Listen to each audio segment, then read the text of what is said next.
Galatia pasal 2. Kemudian, setelah lewat 14 tahun, aku pergi pula ke Yerusalem dengan Barnabas, dan Titus pun kubawa juga.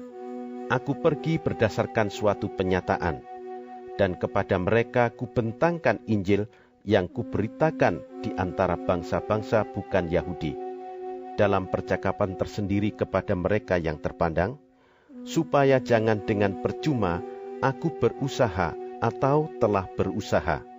Tetapi kendatipun Titus yang bersama-sama dengan aku adalah seorang Yunani, namun ia tidak dipaksa untuk menyunatkan dirinya.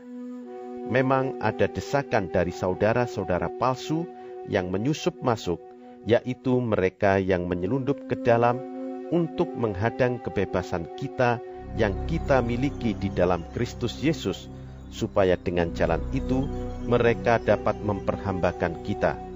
Tetapi sesaat pun kami tidak mau mundur dan tunduk kepada mereka, agar kebenaran Injil dapat tinggal tetap pada kamu. Dan mengenai mereka yang dianggap terpandang itu, bagaimana kedudukan mereka dahulu, itu tidak penting bagiku, sebab Allah tidak memandang muka. Bagaimanapun juga, mereka yang terpandang itu tidak memaksakan sesuatu yang lain kepadaku. Tetapi sebaliknya, setelah mereka melihat bahwa kepadaku telah dipercayakan pemberitaan Injil untuk orang-orang tak bersunat, sama seperti kepada Petrus untuk orang-orang bersunat, karena ia yang telah memberikan kekuatan kepada Petrus untuk menjadi rasul bagi orang-orang bersunat, ia juga yang telah memberikan kekuatan kepadaku untuk orang-orang yang tidak bersunat. Dan setelah melihat kasih karunia yang dianugerahkan kepadaku, maka Yakobus, Kefas, dan Yohanes yang dipandang sebagai soko guru jemaat, berjabat tangan dengan aku dan dengan Barnabas sebagai tanda persekutuan, supaya kami pergi kepada orang-orang yang tidak bersunat dan mereka kepada orang-orang yang bersunat. Hanya kami harus tetap mengingat orang-orang miskin, dan memang itulah yang sungguh-sungguh kuusahakan melakukannya. Shalom saudaraku, saat teduh ini saya buat Minggu 22 Oktober 2023. Dan pada waktu itu belum keluar renungan perspektif untuk bulan November. Jadi saya mohon maaf apabila tidak sama dengan nas yang kita baca hari ini. Saudara, pernah tidak kita mendengar ada orang yang berkata, dia mah anak pejabat, pasti banyak yang menaruh hormat. Dia mah anak orang kaya, pasti banyak yang suka. Kalau gua mah anak orang biasa, jadi sudah sering dianggap tidak ada. Pernah tidak saudara kita mendengar orang berkata demikian? Atau justru kitalah yang mengatakan hal semacam itu? Memang saudaraku, pada umumnya orang yang mempunyai jabatan akan mendapatkan kehormatan, dan orang yang memiliki status sosial yang tinggi akan lebih dihormati.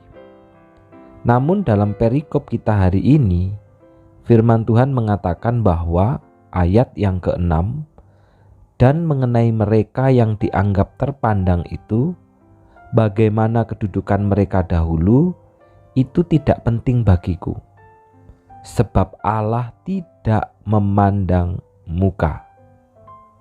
Saudara, dalam firman ini Rasul Paulus terus mengingatkan perihal banyaknya saudara-saudara palsu. Siapakah mereka? Mereka adalah orang-orang yang menyelundup ke dalam tengah-tengah jemaat dan mencoba mempengaruhi jemaat untuk mengikuti pandangan mereka. Bukan hanya itu saja, Rasul Paulus pun harus menemui orang-orang asing yang dianggap terpandang. Akan tetapi saudara, firman Tuhan dengan tegas mengatakan bahwa Allah tidak memandang muka. Allah tidak memandang latar belakang orang, status sosial seseorang, suku bangsa seseorang, sunat maupun tidak sunat, dan hal lainnya tidak boleh menjadi penghambat seseorang untuk mengenal Allah dan beriman kepadanya. Kenapa? Karena Allah tidak memandang muka. Kebenaran Injil harus terus ditegakkan di tengah-tengah beragamnya orang yang mendengarkan pengajaran Rasul Paulus. Saudaraku, di tengah tantangan-tantangan ini tidak membuat Rasul Paulus saat itu patah semangat. Sekalipun ada orang yang mengatakan bahwa orang yang disunat itu lebih penting daripada yang tidak disunat. Tetapi Rasul Paulus yakin bahwa Allah tidak memandang muka, dan Allah pula yang akan memampukan dirinya berkarya untuk banyak orang. Menghormati orang lain itu adalah hal yang baik. Akan tetapi dalam membangun iman, kehormatan ini bukan pada manusia, melainkan hanya pada Tuhan semata.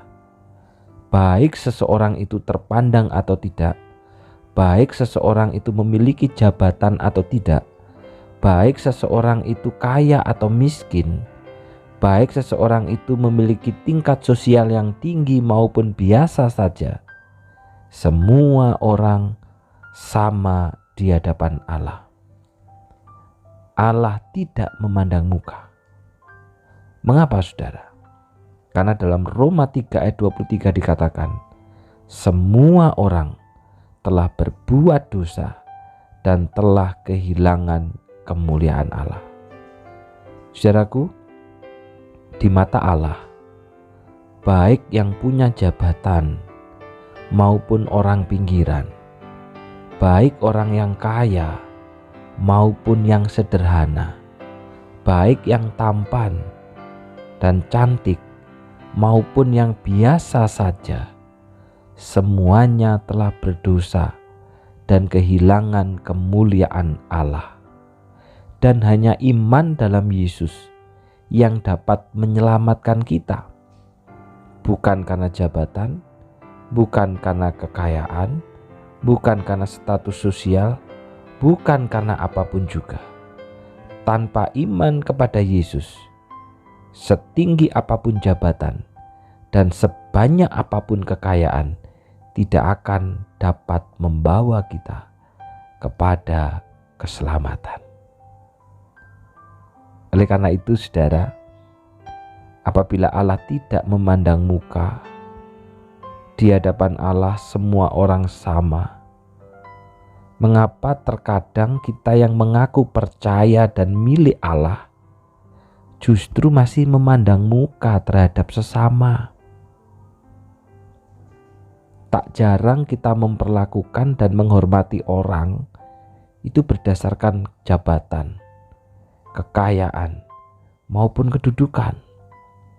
Kalau orang itu punya jabatan, orang itu punya duit, orang itu punya kedudukan, saya mau mendengarkan, saya mau memperhatikan. Tetapi kalau orang itu tidak punya jabatan, orang itu tidak punya kekayaan dan tidak punya kedudukan, maka saya akan mengabaikan. Saudara, mengapa kadang kita masih bisa memandang muka? Mari saudara, kita memandang sesama seperti Allah memandang kita yang berdosa, yang hanya karena iman kita beroleh keselamatan. Demikian juga saudara, kita yang sering menganggap diri tidak berharga karena tidak memiliki jabatan, karena tidak punya kekayaan, ingatlah, kita berharga bukan karena apa yang kita punya, tetapi karena Yesus yang punya kita. Anugerahnya sama kepada setiap orang yang mendengar, menerima, dan percaya kepada ajaran Yesus. Mari kita berdoa. Bapa yang di surga, kami bersyukur hari ini kami diingatkan kembali bahwa Engkau adalah Allah yang tidak memandang muka, karena semua orang telah berbuat dosa dan telah kehilangan kemuliaan Allah. Baik kami yang mempunyai jabatan maupun orang biasa, baik kami yang kaya maupun sederhana, baik yang tampan, cantik, dan biasa saja, kami semua telah berdosa dan kehilangan kemuliaan Allah. Hanya iman dalam Yesus yang dapat menyelamatkan kami. Setinggi apapun jabatan dan sebanyak apapun kekayaan tidak akan dapat membawa kami kepada keselamatan. Apabila Engkau tidak memandang muka ya Bapa, tolonglah kami dalam hidup kami sebagai persekutuan tubuh Kristus. Kami pun belajar memandang sesama seperti Allah memandang kami yang berdosa. Bukan karena memandang seseorang memiliki jabatan atau tidak, tetapi oleh karena sama-sama kepunyaan Allah yang membutuhkan keselamatan di dalam Yesus, dan itu hanya karena iman. Engkau memandang kami dengan belas kasihan, demikian juga kami memandang sesama juga dengan belas kasihan, bukan karena tingginya jabatan maupun juga banyaknya kekayaan. Demikian juga kami yang menganggap diri kami tidak berharga, kami yang menganggap diri kami rendah. Biarlah hari ini kami diingatkan bahwa kami berharga bukan karena apa yang kami punya, tetapi karena Yesus yang mempunyai kami. Disitulah letak keberhargaan kami. Besok kami akan menyambut ibadah raya. Kiranya Tuhan tolong kami supaya kami dapat mempersiapkan hati kami, sehingga di dalam puncak ibadah kami dapat berjumpa dengan firman, kami mendekatkan isi hati Tuhan, dan kami makin terus hidup menyenangkan hati-Mu. Tolonglah setiap pelayan Tuhan yang besok akan melayani, kuduskan mereka sehingga segala pelayanannya menyenangkan hati Tuhan. Di dalam nama Tuhan Yesus kami sudah berdoa. Amin. Tuhan memberkati.